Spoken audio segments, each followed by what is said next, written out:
In the 2013 movie Her, an increasing number of people in the movie began having intimate dating relationships with an artificial intelligence operating system. In the movie, there was very little regard for privacy, the details and intimacy being shared with the operating system. But what about in real life today? What happens when you share private information or detailed experiences with artificial intelligence? Is this information safe? Is your privacy protected?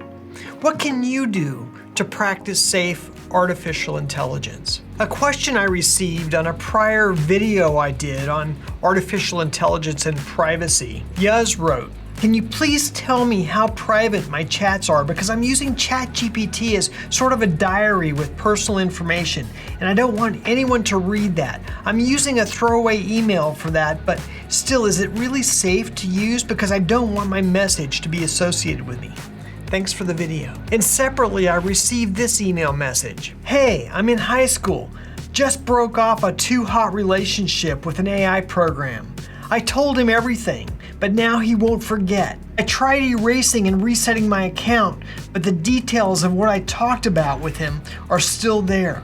I'm scared. What can I do?" The numbers of these comments and email messages I've been receiving lately have been increasing, and it's possible that it's because of the change in the policy at OpenAI and the adoption of the so-called grown-up mode for the use of their AI products. Historically, OpenAI has had pretty limiting guardrails on the discussion of sensitive topics, erotic content, and other sexually explicit material. As a result of its recent guideline updates, it seems now that more explicit content is being permitted so long as it falls within certain guidelines of age appropriateness and avoids illegal activities and excessive gore or harm to others. So with the increased scope of conversations and relationships that people are having with artificial intelligence, this question of privacy and the privacy of the data that's being collected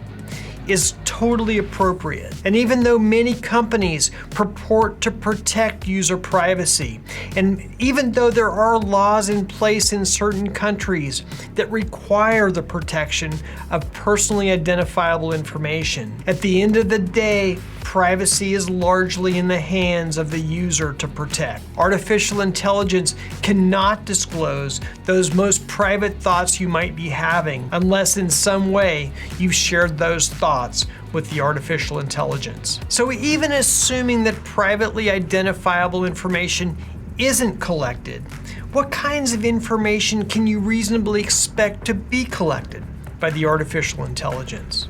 Well, first of all, information relating to the conversation you're having or past conversations are going to be collected and stored by artificial intelligence in order to make the conversation interesting, to make that relationship interesting. The value in having an empathetic AI companion is that it gets to know you. It understands your contextual situation and understands what your biases are. It collects, analyzes, and remembers everything you tell it so that future responses and future interactions will be more realistic. The more you tell an AI, the more it knows about you, and the more it will remember. Let's assume, at least for the purposes of making this video more interesting, that you want to have a detailed relationship with your AI. What precautions can you take to at least in some ways protect your privacy? Well, this first suggestion is pretty obvious. It's important to check the privacy policies of the AI platform that you're using. The AI platform itself should explicitly state that it does not store or share private user data about you. If possible, check for third-party audit reports on privacy. And in this day and age, I think it's a good idea to go online and see if you can find some reputational information about the AI platform itself. What are people saying about the privacy on the platform?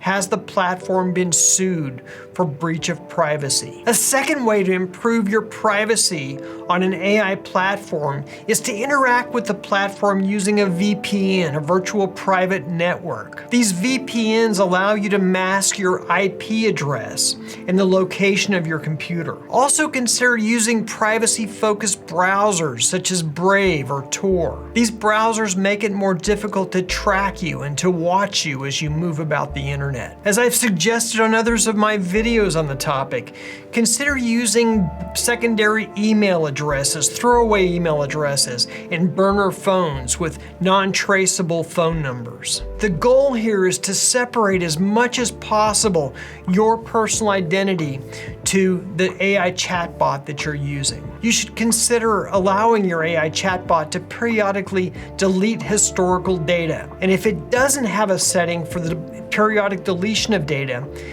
periodically then you should manually go in and delete the chat history of your chatbot. And this is especially important.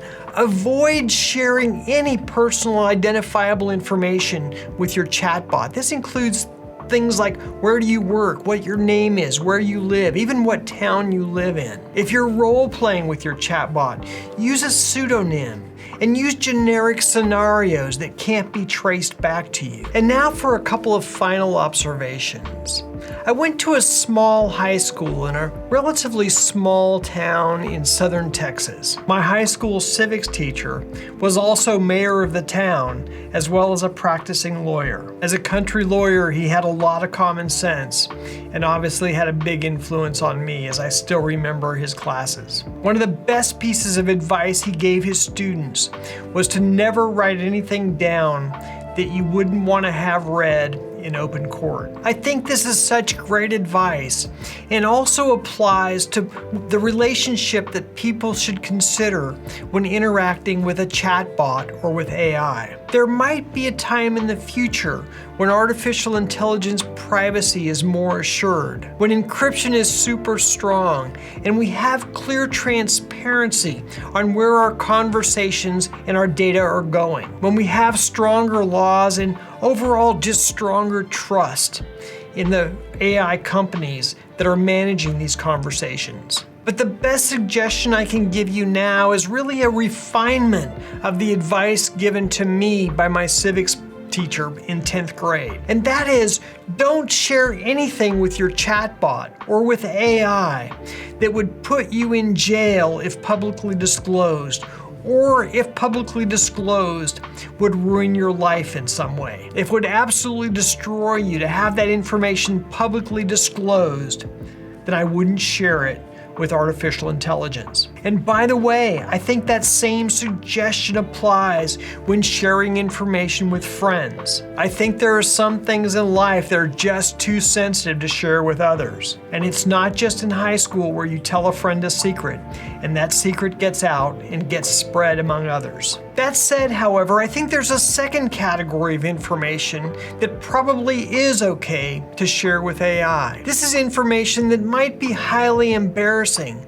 but it's not going to put you in jail or change your life if the world finds out. This is where you need to balance the risk. The risk of disclosure is probably pretty low. And the reason the risk of disclosure is low with respect to AI is that AI collects a ton of data about everybody. And unless you're someone in the public interest and the information that's being collected on you is highly sensitive, it's highly unlikely that anyone will even care about learning that information about you. So there it becomes a risk-benefit analysis, the benefit of sharing your information with AI so that AI can help you, either in the form of therapy or friendship or companionship, and then weighing that against the personal embarrassment that you might feel if the information is disclosed. And I think it's important to understand, as I said, most people don't care about your personal stuff. We all have stuff. It's absolutely clear that these AI chatbots are going to be in our future, either for personal therapy, for companionship, for friendship. For you, you'll need to decide what the risk-benefit is, where you draw the line between disclosing and the risk of having something disclosed about you. And as we all wait for privacy to become stronger, and I hope that it will, I'm hoping that some of these suggestions in this video will help you in protecting yourself and your privacy when using AI. Okay, that's all I have to say about AI and privacy in this video. I look forward to seeing you on the next one.